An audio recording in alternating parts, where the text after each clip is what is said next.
Good evening, everyone. It is 6:30, and I will call our work session to order. Our work sessions are informal, and we go directly to our agenda. And so we'll start with the sketch plan for the Minnesota MASH Baseball Club and the MASH Performance. And Regina Dean is our planner, and she's presenting this evening. And welcome. This is your first presentation before us. Thank you. It Yeah. is my City Council work session debut, I guess you can say. Thank you, Mayor, and members of the City Council. Should I just jump right in? Oh, yes. Okay. Yeah. Ooh.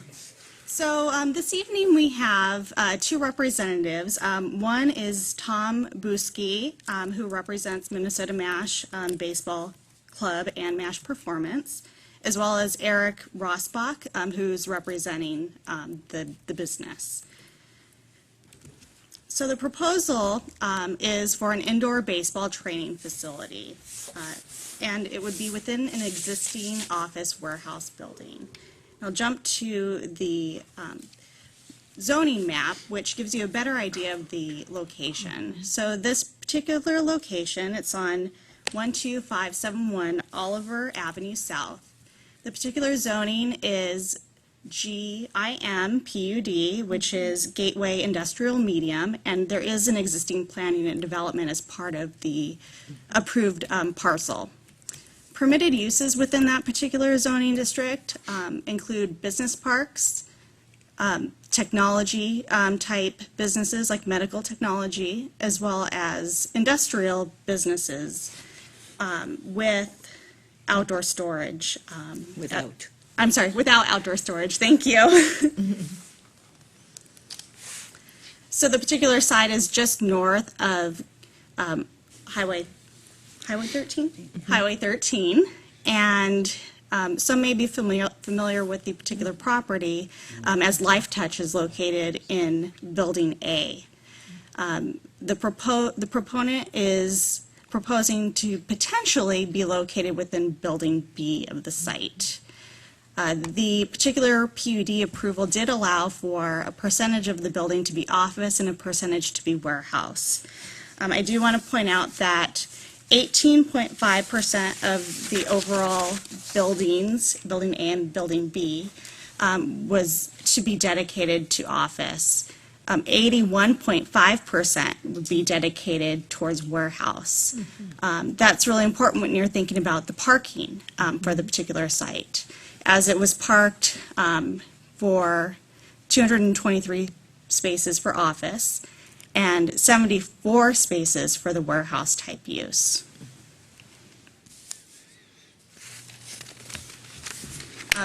There could be some potential issues, and we do want to highlight those. The particular building, as I stated, was approved for industrial and office. Sports training facilities were not anticipated for this particular site. Sports training facilities are permitted within other zoning districts within the city. For example, within the I-1 and I-3 zoning districts, they're permitted with a conditional use permit. If a planned unit development was the direction that was given to the applicant to pursue, there could be deviations that could be required, in particular a reduction in the parking requirement. There could also be a impact to the jobs available because it's unknown whether the potential applicant would occupy the office space or the warehouse space or a combination of both. Let's say they occupied the office space, that could be a loss of potential jobs. As far as benefits, the particular site, as a staff, we couldn't highlight any specific benefits to the particular site. However, this is an existing Burnsville business. They are located within an industrial building within the city.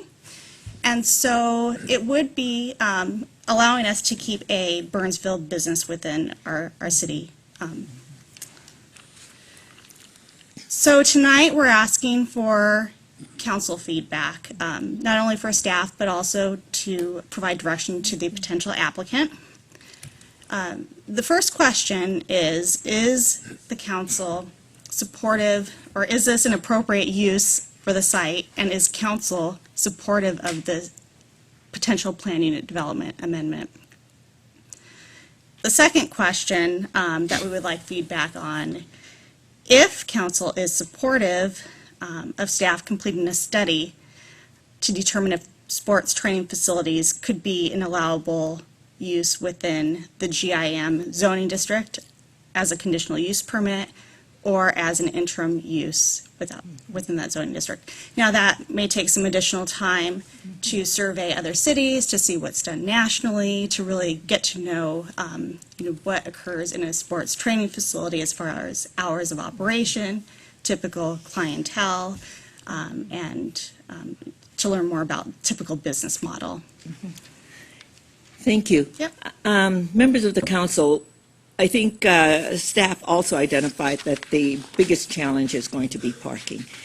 And I have to tell you that Mr. Boosty and Mr. Rosbach, thank you. And thank you for your business in Burnsville. And Mr. Rosbach, I know you work very hard to bring businesses to Burnsville, and I want you to know how much I appreciate that. And you, everybody, if you did not know, he sold the Justin building. So, Awesome. good for you. Yeah, that's great. So, but the thing is, and I talked with Eric about this, I've received complaints from, and I think, Tom, you know this from your neighbors, about parking and their clients in the Lark area where they're located. Now, the complaints have to do with parking, and because those are manufacturing businesses and office business, they know that use is there, but they wanted me to be aware of the challenges with parking for their clients and for their business. And now we have down in this area,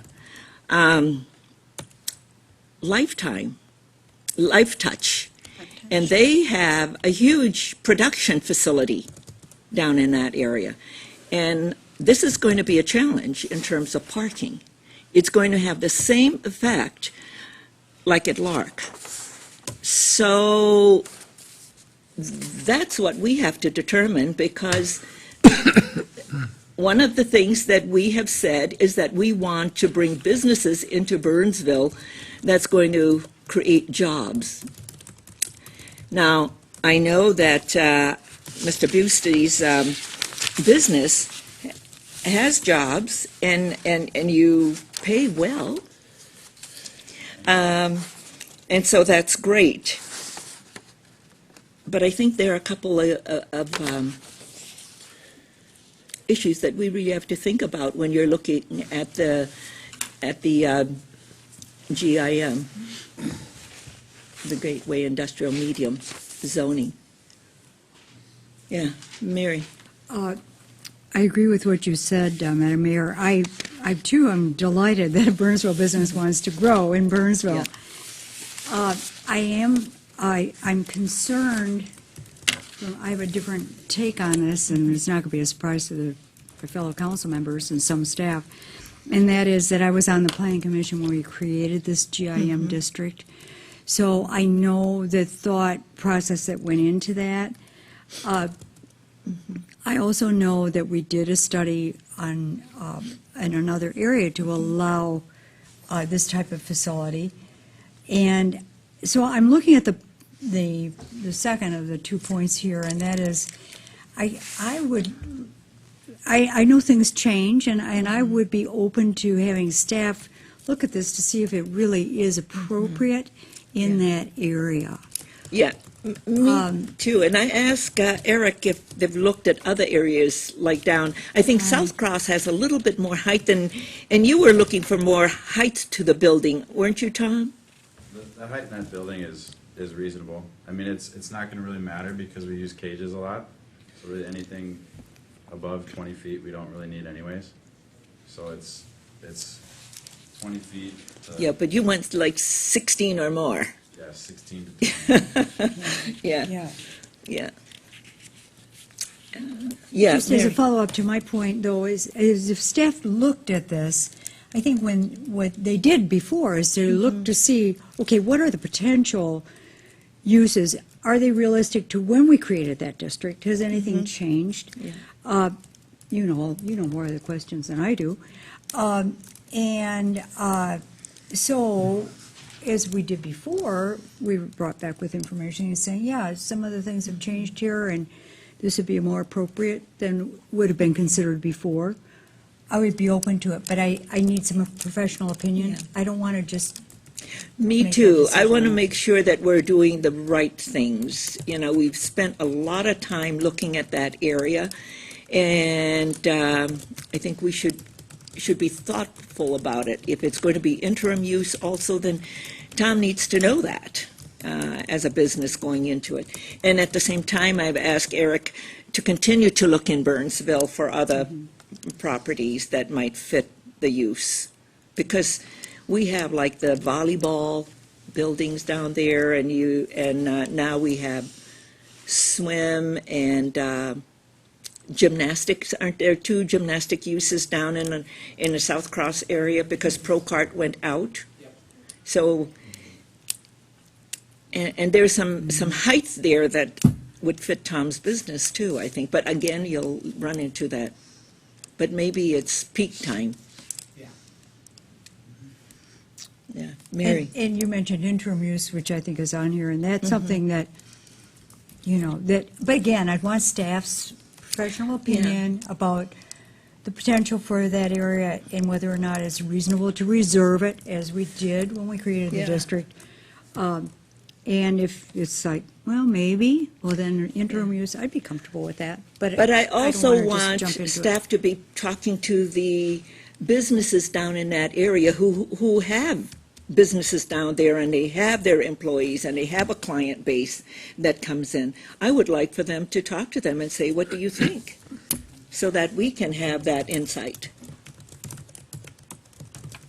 Yeah, Bill? Well, that's very reasonable. I can't argue with anything that's been said, so I agree with that. Having more information is always valuable. Yeah. And I think that helps us to make good decisions when we have good information. And we do want you to stay in Burnsville, and I know you want to stay in Burnsville, but let's find the right place for you, Tom. And Eric's really good. Yeah. So I think the direction, as you've heard from us, is do a study. Yeah. Well, I have a few questions. Does staff have an opinion on this at this point in time?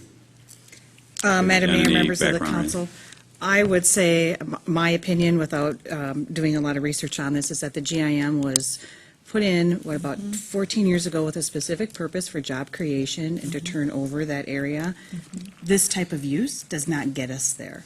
When we looked at adding sports performance to the Lark Industrials, for instance, so when the building owner actually made the application to change the zoning ordinance in that case, we were talking about reuse of older buildings. Yeah. Because some of those spaces were vacant because they were no longer in need in the market. Yeah. So we had I vacant remember space. Maggie. Well, rather than have vacant space and jobs, this was a way to add space to meet some existing businesses' Yeah. needs. That is not necessarily the case in this situation or in that zoning district. So for that reason, I would just have to say that I don't see staff supporting changing the zoning district for Yeah. that use at this time. That's one of my thoughts was these buildings are newer. Correct. They have tall ceilings. Yeah. They're newer. Manufacturing. They're appealing. People like newer, nicer product. And I remember the Lark debate and the discussion. And so balance that with, I agree with Councilmember Sherry on getting a little bit more perspective on it because it's a bigger, broader decision than just this one instance. At the same time, I think what would come out of that is what are we going to do over the next 5 to 10 years in development around there, or are these buildings going to be it for a while? And, does an interim use for a specified time cause any real issues? But you brought up a very good point as well. I'm considering the parking and the crowds there. It's almost like opening up, the soccer dome, where there's, it's kind of feast and famine. Yeah. It's packed, or there's hardly anybody there. How does this impact the neighbors in that kind of building? Yeah. And so all of that, I think, needs to be taken into consideration. I'm certainly open-minded and sympathetic to their desire to stay in Burnsville, supportive of that, obviously, and want them to stay, want them to find the right product. It's a little bit broader discussion for us, so I agree with the comments made and would support that. Yeah. For me, I always look at our goals. Our goals is to drive more jobs, have the right product for manufacturing, because we have limited product in terms of those 16, 20, 24-foot Sure. ceilings. We don't have very many of those. And so how do we preserve those? I am Yeah. curious, if I may Yes. ask the applicant. Yeah. Which Tom, requires you to come up to you the want to come table. to the table? Sorry to put you Yeah. on the chair. Yeah. I'm curious, what led up to this point, to help me better understand why you chose this building? What other options did you search for, find, seek out, and why did this building become the one that you wanted to pursue? Well, we are in the Lark Industrial Building right now. We sublease space out of that facility. So we wanted to stay close to main arteries because we have clients that travel from Woodbury, Stillwater, Eden Prairie, Wayzata. So staying close to main arteries is convenient for our families, and we obviously work with a lot of South Metro families, and so it's kind of on the north end of the South Metro. So in terms of a location, that area is ideal for us, just with the transit and the current space we're in. One, it's not our own, so it's we sublease, and we have about 7,000 square feet right now, and we have 6 full-time staff and 7,000 square feet. Well, every year we're on a wait list for players to get into our club, and so we need more space so we can accommodate more coaching, and it's not so much, it's more of a club than it is a facility rental place where we don't have 6, 7 soccer teams renting out a facility all at the same time. Obviously we deal with a lot of small group private training, so the number of coaches really dictates how many athletes and how many clients we are going to have at one time. So with that space, we'll expand our staff a little bit, but we're not going to have 200 people in there at a time. It's going to be more of a smaller, tight-knit community base feel than it would be just you come in, you rent turf space, you leave. Sure. Type of setting. So that's kind of what's led up, if that answers your question. It does, it helps. It reminds me of that, Yeah. the place that Across was the street from on, you. well, yes. Grand Yes, Slam. Grand Slam. I was thinking of the Grand other, I can't remember what road it was on. It was a fitness training facility indoor. They ended up moving Velocity. Velocity Yeah. Sports, right, when that opened up, and that, so it was in a smaller building. Yeah. A much smaller, a little older product, but they were able to make that work because high ceilings wasn't an issue. Yeah. Bill, Yeah, just 2 quick questions. What kind of reasonable time frame would you guess a study like that could be done or completed reasonably? Jenny. Madam Mayor, members of the council, I would say, we just approved the PC work plan. We're out for RFPs, maybe like 6 months. I mean, it just will take us a while to I'm fit just, it in. is that going to significantly adversely affect, Yeah. Yeah. I mean, our current obligation is through the end of November, but we want to make sure that we have a home for our future business. And so if we butt up close to, the November 1st, then we need to make a decision on where we're going to be with Yeah. plenty of time to make a transition. Yeah. but that would be July. July. Yeah. So is, Yeah. Yeah. Jenny? I would just add, if the applicant wants to do what the previous owner did and make an application to amend the zoning ordinance, Then you have to pay for all that then stuff. they can pay for the ordinance review, correct? And then if we don't have time, then we can have our consultant, like we did last time, do the review and the processing to speed things up. How does that change the timetable? Because if they submit, they're paying for it, and we have an outside consultant doing the work. Yeah. So it's immediate, and Yes, 60 they could days. submit next one tomorrow, and it'd be Mm-hmm. 60 to 120 days. Yeah. max. Mary, did you have? No, I Yeah. just Yeah. thinking that's a. But if you want to wait and redo it, it's July, and at the same time, I know Eric's going to continue to look in Burnsville, knowing Eric. Okay, so we have direction to our staff to do a study, and so it'll take 6 months. Okay? Thank you very much, and thank you for coming in. Thank you. Okay, very good. We'll see you. Okay. And now, before us, we have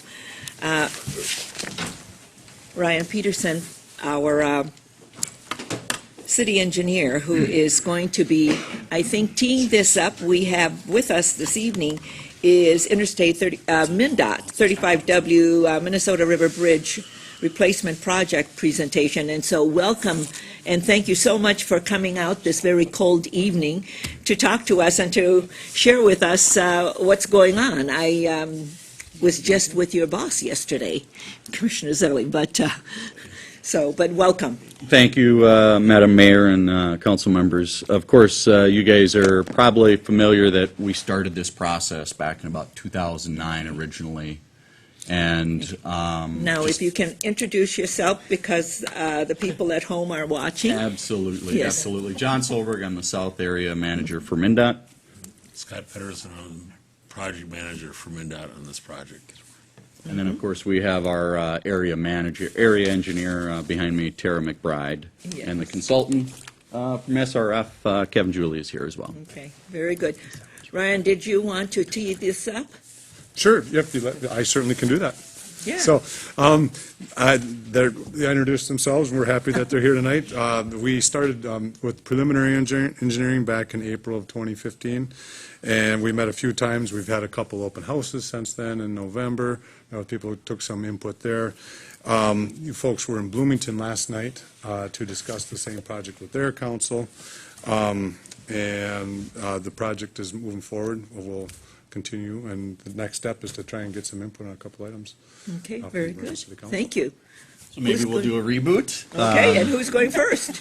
I'll just introduce Scott really here and a little bit about the project so those folks at home know as well. And so the project originally started MnDOT looking and planning for this in about 2009, 2010. And it was really shortly after the city had started looking at 118th Street as an interchange with MnDOT and Dakota County. That has led now to fast forward to about 2000, end of 13, early 14, and the movement to really start higher level investment in transportation in the state of Minnesota. And one of the things that, as a department, we looked at is this particular bridge and 35W in Burnsville. So we kick-started the design process with some help from the Corridors of Commerce program. And up till now, we've been just really starting with the preliminary design, and of which, of course, Scott is heading, so I'll let him talk us through that and where we are at this point. Thank you, Scott. Madam Mayor, members of the council, thank you for this opportunity to present to you today. As John said, we've been working on this project since April and doing the preliminary design. We'll talk about the project scope, the schedule for the project, the outreach efforts that we have done to this point, and the efforts that we intend to do into the future, the aesthetics that we've developed for the project, conceptual traffic management during construction, the environmental issues that we have to work our way through as we develop the project, and the consistency with the future vision of 35W and the regional development around it. The scope of the project is to reconstruct 35W from Cliff Road to 106th Street, including the replacement of the bridge over the Minnesota River. Currently, southbound 35W has 4 lanes of traffic between 106th Street and Truck Highway 13. We'll maintain those number of lanes on southbound. We'll widen southbound to facilitate the widening of the existing shoulders. Northbound, what we're proposing to do is there's currently a truck climb lane on the north side of the river bridge. We're proposing to extend that south such that it would start with the entrance ramp from Cliff Road to northbound 35W and carry across the bridge. It would include the reconstruction of the ramps and loops at Black Dog Road, so we'll maintain those ramps as part of the project. Make some improvements for the weaves and whatnot there. The analysis that we've done shows that by extending that truck climbing lane south, that a lot of that queue in the AM peak period that you see today will move further north. And in addition to that, we're looking at a project a little bit north of there that would extend that lane north to the exit at 98th Street, in which we've seen vast improvements to the operations on 35W. So those two projects together. So we'll be widening northbound as well, providing that wide shoulder. So we'll end up with 4 lanes in each direction, 10-foot shoulders on the outside, new bridge across the river. I believe the bridge is getting slightly shorter than it is today. I think the existing bridge is going to, the profile grade, so is going to be raised on the bridge. The staff will provide the vertical clearance over the river that we're required to do from the Coast Guard. So that's 3 primary needs, is to replace the existing bridge. The secondary need is to raise the profile grade of 35W between Cliff Road and Black Dog Road to get that above the 100-year floodplain elevation such that flooding is not a risk Yeah. for That'll be 35W. great. We've done a lot of work to this point. We just recently completed the 101 bridge across the river, this bridge, 169, so we're slowly but surely getting all of our bridge crossings across the Minnesota River raised such that flooding is not an issue in the spring, or we hope. And the third need for the project is to establish a pedestrian crossing from the Burnsville side of the river to the Bloomington side of the river. So we'll talk about the alternatives that we considered for that. The typical section, we kind of talk through that, 4 lanes each direction. We're actually showing trails on both sides of the bridge. Great. There will only be a trail on one side of the bridge, so it's either on the east They're side both of the, pedestrian and bike trail? yeah, multi-use trail. I've had some calls since you were down here from our bikers, because they like that. We've received a lot of positive feedback. Yeah. from that. I bet, yeah. I think one guy who bikes, what was it, 10,000 miles a year, Yeah. who's won the bike challenge every year, is probably going to lose it now that we're going to provide this crossing. He won't have his far to bike anymore. He won't have as Yeah. far to buy bikes from Rosemont to Quality Bike Products in Bloomington. So, the kind of schedule we're working on is we have SRF on board. We anticipate wrapping up that preliminary design contract about February, early March, in which we'd look to move right into the final design for the bridge. Currently, our funding is identified in fiscal year 2020, but we're developing the project such that we could let that as early as March of 2018. So if money became, Hopefully, the legislature adopts a budget. yeah, exactly. So Another key thing in that. Yeah, yeah. So that's what we're hoping is we want to get this project ready such that if money did become available, this will be a good candidate project to be advanced in our program and be delivered. Excellent. The project outreach, we did have a technical advisory committee that started. We met about 4 times, and members from both staff from Burnsville, Bloomington, Dakota County, and Hennepin County met along with FHWA and a lot of the project partners that we have to, the regulating agencies met and had a lot of good discussion about that and got us to the point we're at today. We did have 2 public open houses, one in Bloomington and one in Burnsville. I think one of the good things that we did with those meetings was not just outreach or where we just told people what we were going to do. We were asking for input from the people with respect to some aesthetic treatments that we were looking at with part of the project, let them be part of the process. So I think overall that turned out really well. I thought so. We met with Hennepin County Bicycle Advisory Committee and got a resolution from them adopting the east side of the bridge, so some more feedback that we received for the trail facility on the east side. And then we also went to a brown bag session at the Quality Bicycle Products, and just kind of did a brown bag session, kind of informing them what they're. In the future outreach, we'll be looking for municipal consent from both Bloomington and Burnsville because we are requiring some right of way for some water quality treatment. Environmental documentation requires some additional outreach. And as we develop the project further, we'll have to do the transportation management plan, in which we'll coordinate with a lot of the businesses, both in Burnsville and Bloomington, and understand what their concerns and what their needs are with respect to the construction, and make sure we're addressing all those needs as we move forward. The project aesthetics, Bloomington wanted to list everyone on there. It's quite an extensive group, including Councilmember Sherry, Yes. which She, pretty much decided all the aesthetics for us, so. So if you don't like him, you know to whom. yeah, No, it was a fun group, and we got a lot of good stuff done. Very interesting. So, and as we talked about, we provided opportunities for people to weigh in on things like trail location, art panels on the railings of the bridge, the riprap and the treatment underneath the bridge. Maybe I'll just walk through each of those elements. So the trail location, it's kind of small, but on the top, we're showing the trail on the east side. The proposal is there's an existing trail that currently goes between Cliff Road and Black Dog Road on the east side of the freeway, and that ties in adjacent to the east side of the ramps and loops at Black Dog Road.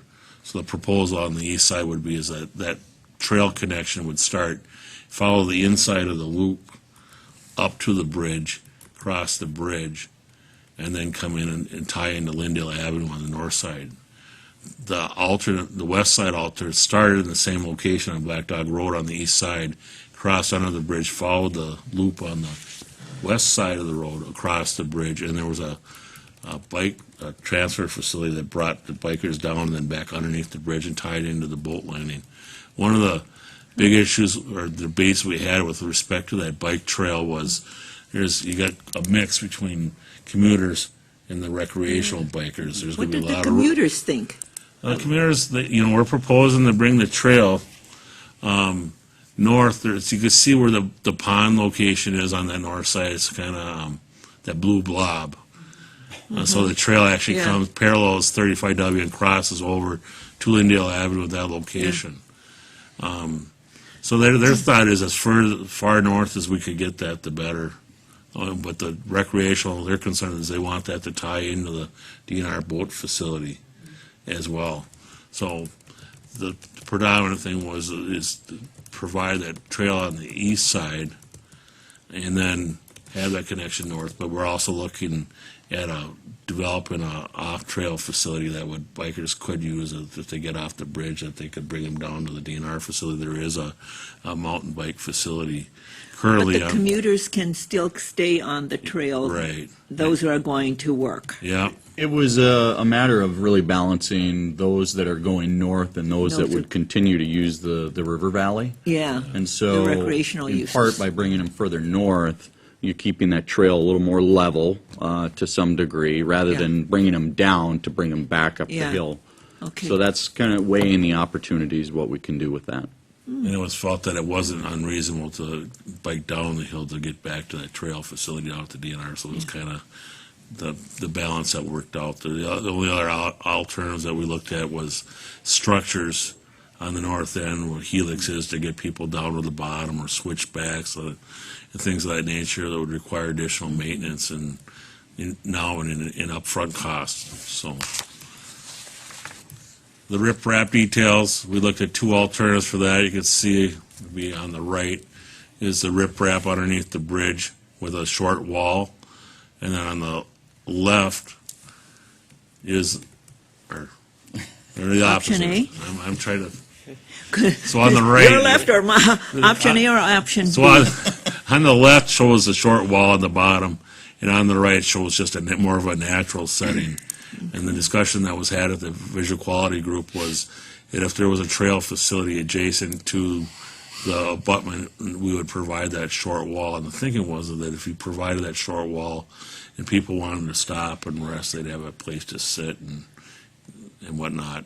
And in the areas where we don't have that trail facility adjacent to that slope treatment, we wouldn't need to provide that sitting area. There's not an opportunity for them to access that. So we're kind of carrying both treatments forward. I believe there is a facilities on the south abutment, but not on the north abutment. So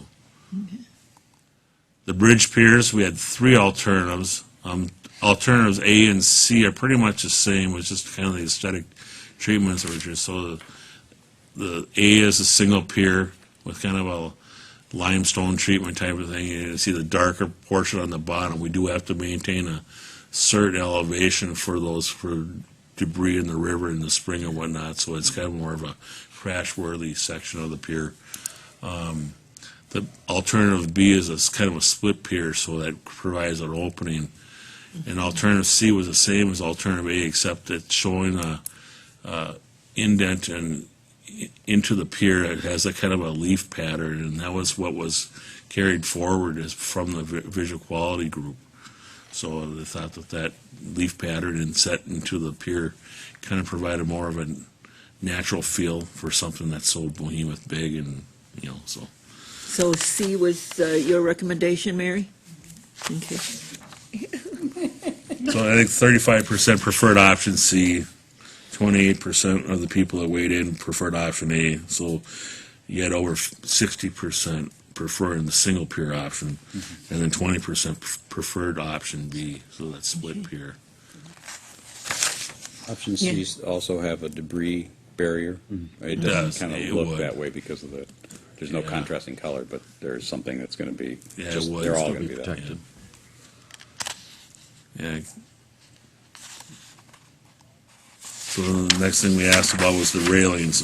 There's three alternatives. Option A was a straight picket rail that went from a curb, a short curb on the outside, all the way up to the height of the proposed parapet on the bridge railing. Option B was the same, similar design, but the railing had wavy rail, so it kind of a more added features to the railing itself. And then option C was to carry a concrete wall up a certain height and then install that a shorter vertical rail on the top of that railing. The preference on that was 45% preferred option B. Yeah, So they wanted the taller metal railing Yeah. with the wavy pattern. 29% preferred option A. So there again, you had a majority wanting that total. All How tall metal. is that fence? It'd be, I think, 54 inches. Does that sound right? I don't recall. Do you, Kevin? I'm sorry. How The outside rail? Tall up, is it? Height. 54 Height. inches. It's 54, yeah. Yeah. So Makes it hard for somebody to jump off. that's, we hope. So, and that was one of the concerns of the discussion. It actually was for option C is if you provided that short concrete railing up a certain height, whether Yeah. people could use that to help climb over Yep. the railing. So. The art panels, that the thought there was is every so often on that metal railing, you could mount an art panel and have that opportunities for art to be mounted to the bridge. I think the discussion we had at the visual quality group is that we didn't recommend that be carried forward. Or the group did. I was a technical member of that group. I shouldn't say we. So.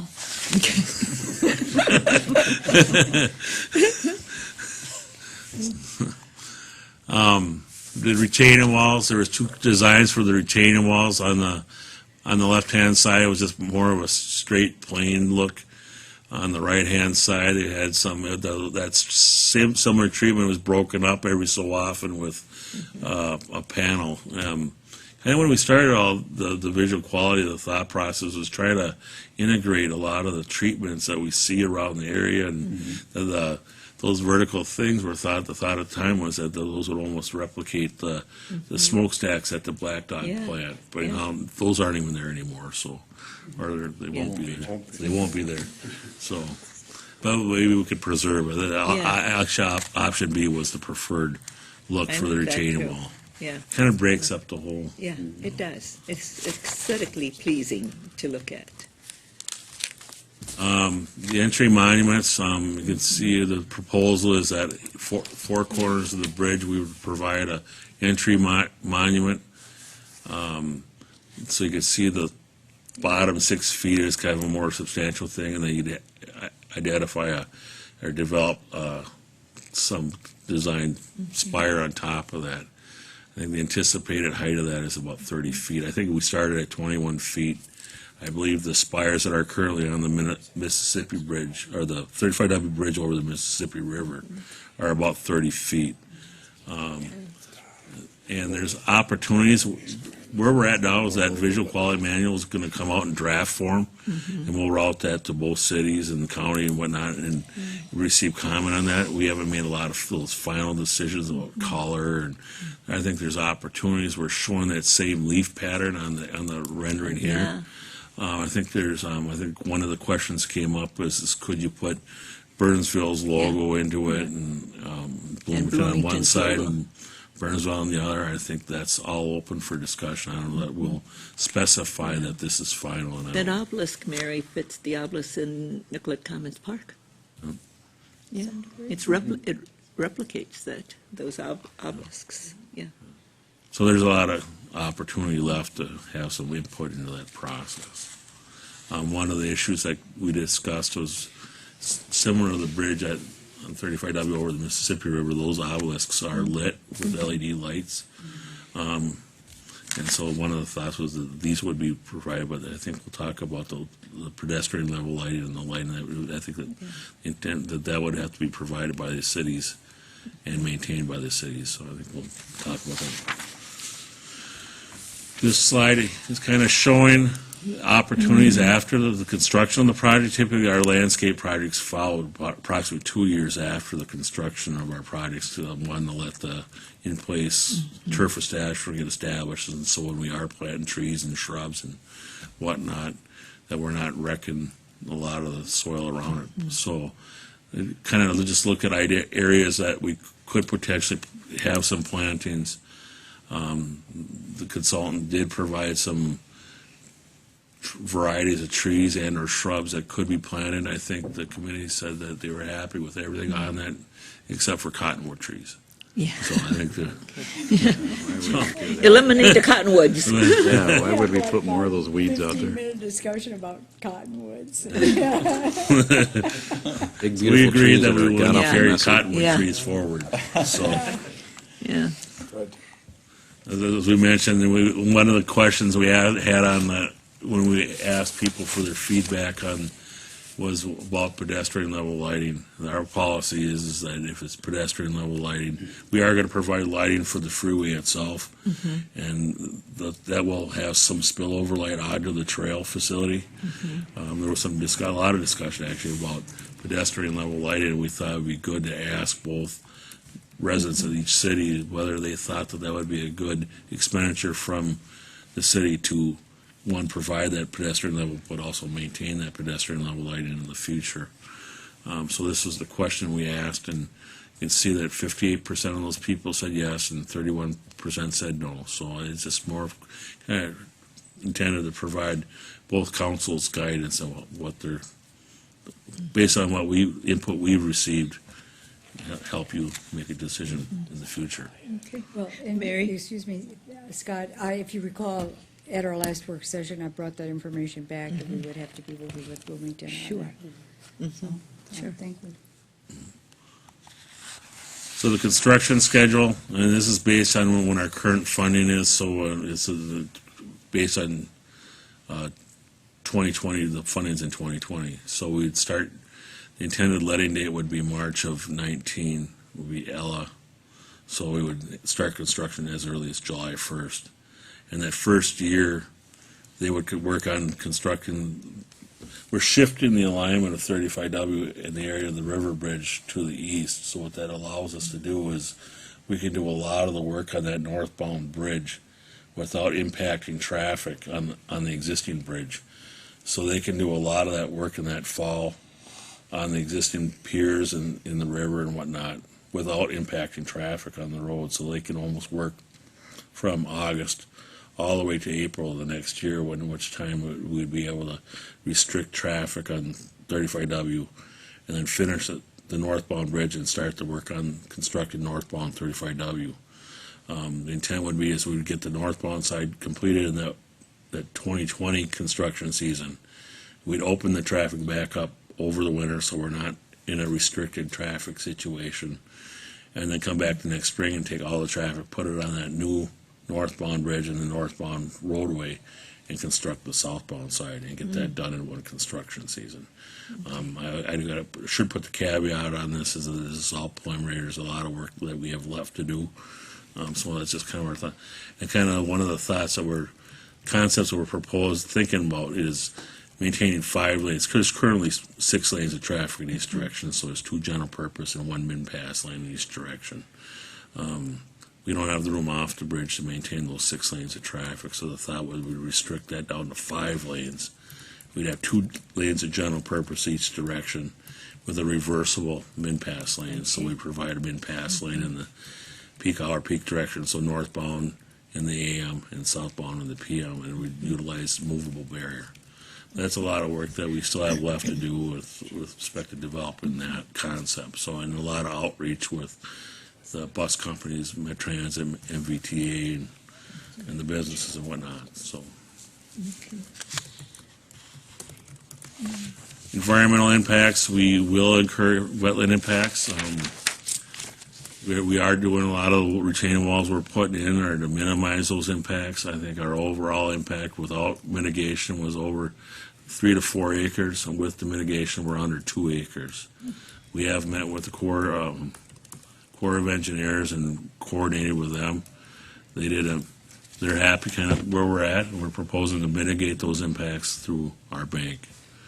Floodplain impacts, obviously, we're raising the profile of 35W, so that's going to require place and fill it within the floodplain. Usually what our projects we look at is we put a cubic yard into the floodplain, we look to take a cubic yard out. But based on the scale of raising that profile grade, we're not going to be able to, we are doing modeling with respect to the floodplain of the Minnesota River and its backwaters. Our preliminary analysis is showing that we're not increasing the stage of the floodplain as a result of the project. We are doing further analysis that would provide more detailed analysis, and we'll provide all that analysis to the cities for their review, as I know they regulate. So, Conditional use permit. Okay. one of the things that we've been coordinating with the city of Burnsville is the future 118th Street interchange. One of the things we wanted to show that was that the work that we're proposing to do would not prohibit any future vision for that interchange at 118th Street. You can see on the top, we're carrying That green. proposed folded diamond interchange that I believe was come out of the land use plan for the city of Burnsville. And on the bottom actually shows kind of how those ramps would tie in a more permanent situation at the time that interchange would be constructed. What's going to happen to Cliff right now when you build it before we get to the 118? I mean, that'll be down the road. It would Cliff Road interchange would be maintained, and the Black Dog Road would be maintained as they currently are. We're not going to propose any modifications to the access. And Okay, Mary? Thank you, Madam Mayor. Scott, is that the east-west road there, does that go under the freeway or over it? I believe the concept showed it green. going over the freeway. Okay, Was it over? just curious. Thank you. Yeah. And I'd say, that'll be high, I'd say wouldn't there's it? a lot of It'll work be that very- needs to be done with respect Well, I to know that. it's just a sketch. It's going to be a high And I bridge appreciate- over. Yeah, Yeah. well, when we met with Excel Energy, ironically, it's probably right exactly where that high power line is. So, Oh, so interesting. it was just something they noticed. But I'm grateful, as I said in our meetings, that you are, you're making a plan that will accommodate that when In the it future, can be done, yeah. which is some great. years back until we get the freeway landfill and the quarry. Yeah. 100 million at a time, right? Yeah. So you guys do the same thing as I do. People ask me what I do. It says I dream of what I would build if I had money. So, Yeah. so Okay, Dan?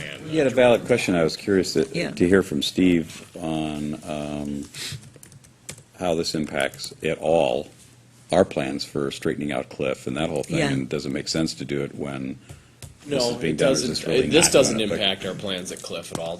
We've got a couple things going on at Cliff. One is obviously on the west side of Cliff, that interchange section. That doesn't really affect 35. Yeah. The things we're going to do offline there don't affect 35. So it's not an issue. And ultimately, it would tie in on the west side there to that roadway that you see kind of going on the west side. So this is based, I believe, on the preferred concept vision plan that was approved several years ago Yeah. for 35. And as Scott mentioned, there hasn't been a lot of development beyond just the concept, because there are things like power lines and things that would have to be developed out there. But I think the important thing was that the bridge or the new road could be built for the on-off access, knowing that we're going to have to tackle bridge design in the future. I think we just want to make sure we didn't preclude that option off the Yeah. table with this project. So.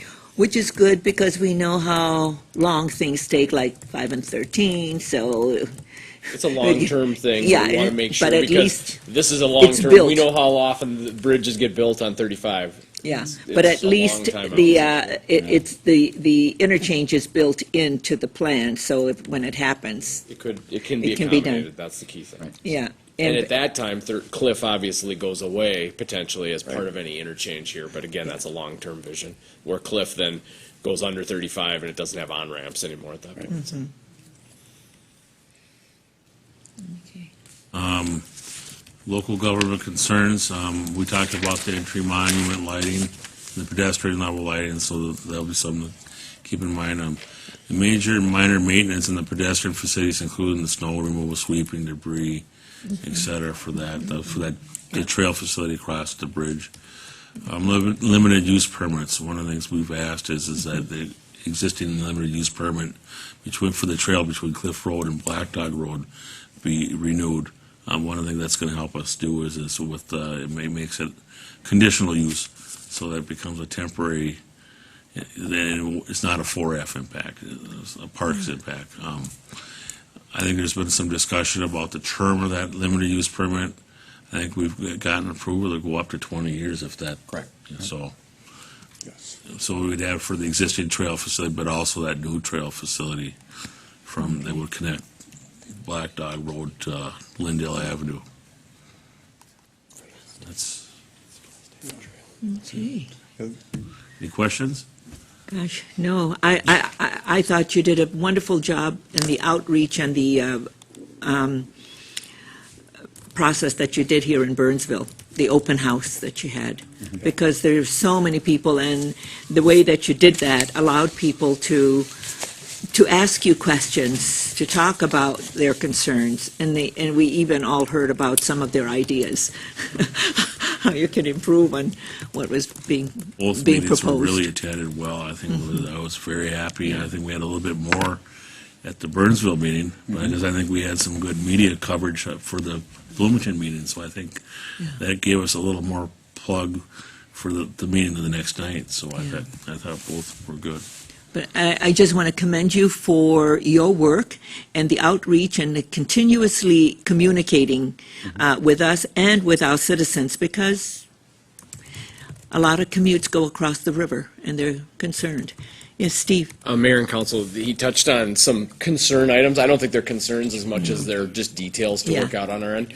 The lighting costs that we're looking at are something that we do have funding for in the future through our lighting projects fund in the Our CIP. enterprise. Once we detail what those costs will be and what they would be.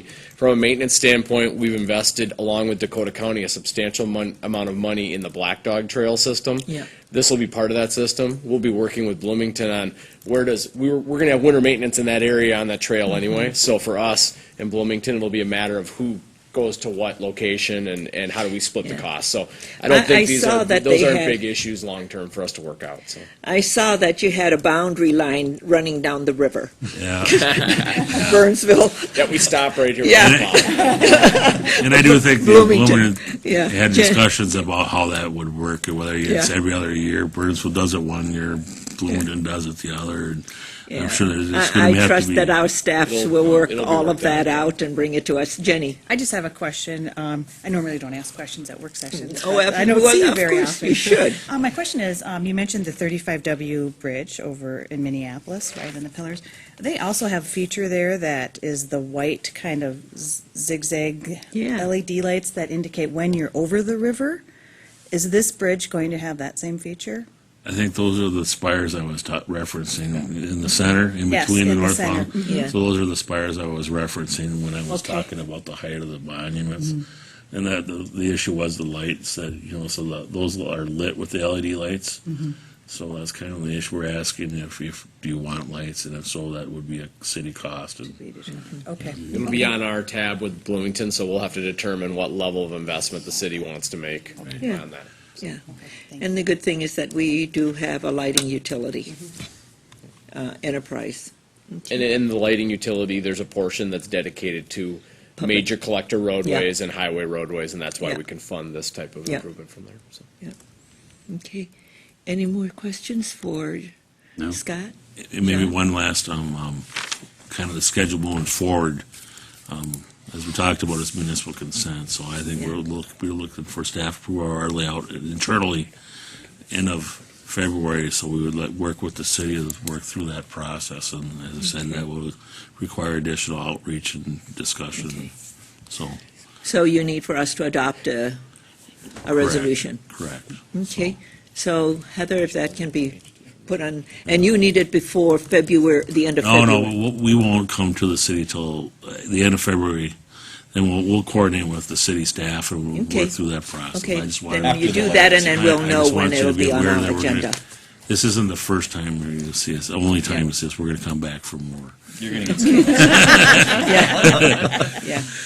The nice thing is about collaboration and working together, because we all want the same thing, is the completion of that bridge built out. Did you want And your all the monorail going improvements. down the middle still?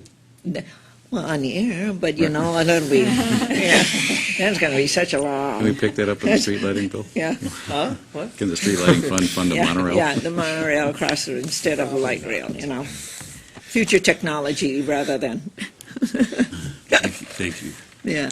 Well, thank you so much. Thank you for coming out. Thank you. Thank you for sharing what's going on, and I think this is good because our residents watch, and then, and it replays often so they can see what's going on. Excellent. Yeah, thank you. All right, thank you. Yeah, I feel like okay, repeats on Channel 859. thank you. So, that's the end of our agenda this evening, and we'll go on to our reports, because there is nothing on the round table. Dan, you have anything to report on?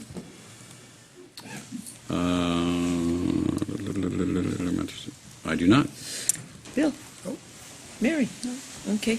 I just want you all to know that with the Regional Council of Mayors, yesterday we had the Lieutenant Governor speaking to us. The whole focus was on transportation, just like tonight, but what we need. And then Commissioner Zelli spoke, what they need to do to work with the governor to go before the legislature.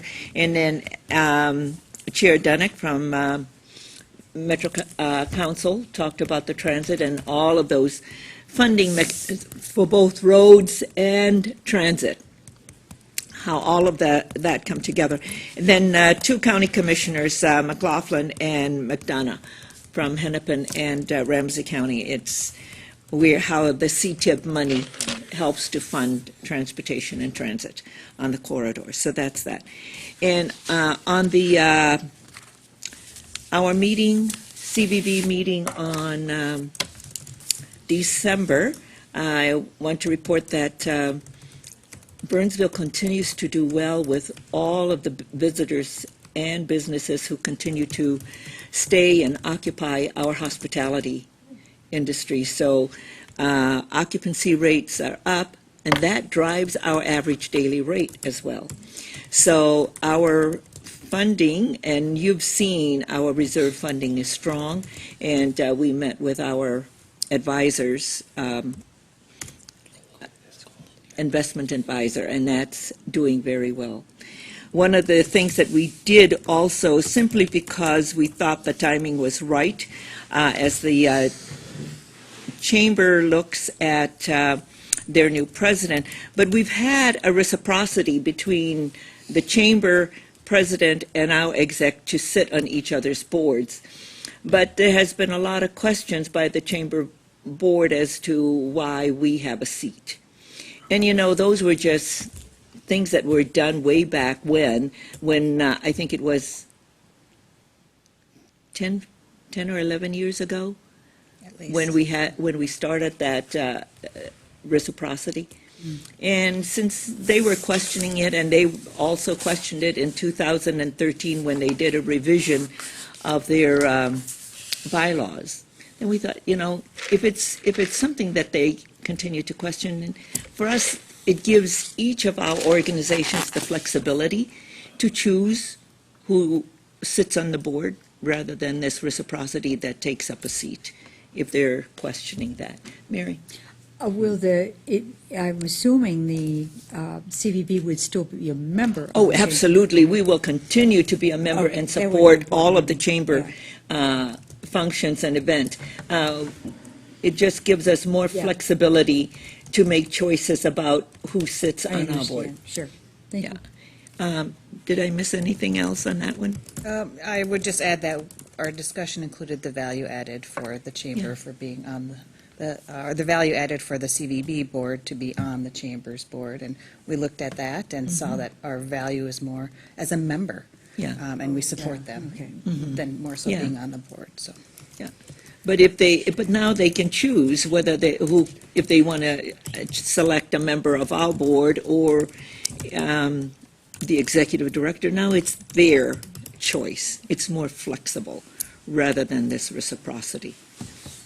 Well, and it Yeah. would seem to me, if I may, Yes. that with a new chamber president, this might be a good time to do that. And that's the reason why we said, this is a good time. It's a new beginning. Yeah. So let me get this straight. The CVB voted to eliminate the chamber president being a member of the CVB No, the board? reciprocity between the two. So that our exec doesn't have to have a seat on their board, and their president doesn't have to have a, now it's just up to each board to make the choice selection of who sits. It was part of the bylaws to have the reciprocity. One of the things that they questioned was, should the CVB have a vote? If they're going to sit on the board, they Well, if should. they're a member of the chamber, they have a right to be voted to be on the board if the That was- board yeah. chooses. And If same the board vice versa, chooses, instead of the reciprocity. right? So is the board now opening up for that slot applications or interest by members of the chamber to join that board? Oh, Since the yeah. president Well, won't be? we say, here's the criteria and the standards of who we're looking for to sit around that table. Because about 4 years ago, we did away with the categories, and we looked at skill sets and network and intelligence to come around the CVB board. That's why we have someone from UTC, and we have from a restaurant, we have from the hospitality industry. So we have a lot of different skill sets Sure. that look at driving traffic to Burnsville. So less about a restaurant or a hotel. That's right. And more about the bigger picture. The bigger picture. The skill sets, the intelligence, the experience, the Passion. network, The passion. and the passion for Burnsville. So is this a, yes. Yes. I get all that. This is an interesting move, and I'm not so sure that it was, I just don't understand all the discussion that led up to it, so I can't comment on it. but It's been going on for years. So, about Conversations 5. between the chamber and the CVB have been ongoing about whether this reciprocity policy in the bylaws made any sense or not. Yeah, and it as came up opposed on to- there. We just responded to their concerns. Yeah. I mean, the chamber and the CVB have been, They had conversation around that in 2013 when they did a bylaw review, the chamber's bylaw review. well, they've had a great relationship for many, many years. My interest is in seeing that relationship maintained healthy. Oh, absolutely. We talked very, very, we talked at length. That's not going to go, and we're going to continue to support all of the efforts of the chamber. We're all working for the same thing. It's Burnsville. Being a former chamber in leadership, this So is was a I. kind of move that, especially with a new president coming in, I hope was communicated in advance and that it was all discussed with the partner, because I think the chamber and the CVB partner on a lot of things. So that's my only concern is And the the other thing relationship is that, between the two needs to yeah. be maintained very healthy very collaborative, very partnership-oriented. And the letter of the amending of our bylaws on the reciprocity was delivered in person. It wasn't in the mail. And it wasn't a surprise to the And, recipient. they've talked about it, and there were emails that came that says that, Okay, it's okay. no, yeah, no. No? No, there was an email that came from the chamber side to, So it was a the surprise to executive. them, It's not a surprise. It's been talked about for over 5 years. but the move itself was not a surprise. Well, I think when we acted on it, it's like, oh my God, they acted. It's like anything else. Yeah, Mary? Well, Madam Mayor, I guess what my initial question was kind of to the point of, I think, what Dan was reaching for, and that is that the relationship is still Absolutely. good, and I can see what, it might even improve. Mm-hmm. But also, like so many things, I would think if a couple years took off, and it looks like it might be a good idea to go back to that reciprocal Mm-hmm. thing, it could be done. Yeah, and it's the thing is we've operated on our board without, well, it's almost 2 years without a chamber member sitting on our, so it's, yeah, but it was, we amended the reciprocity, and then our executive committee met with their executive committee and talked about it also. Okay, and that's the end. They don't have anything else to report. And if we are done, we are adjourned by acclamation. A work session over in an hour. Yeah, yeah. Wow. Okay.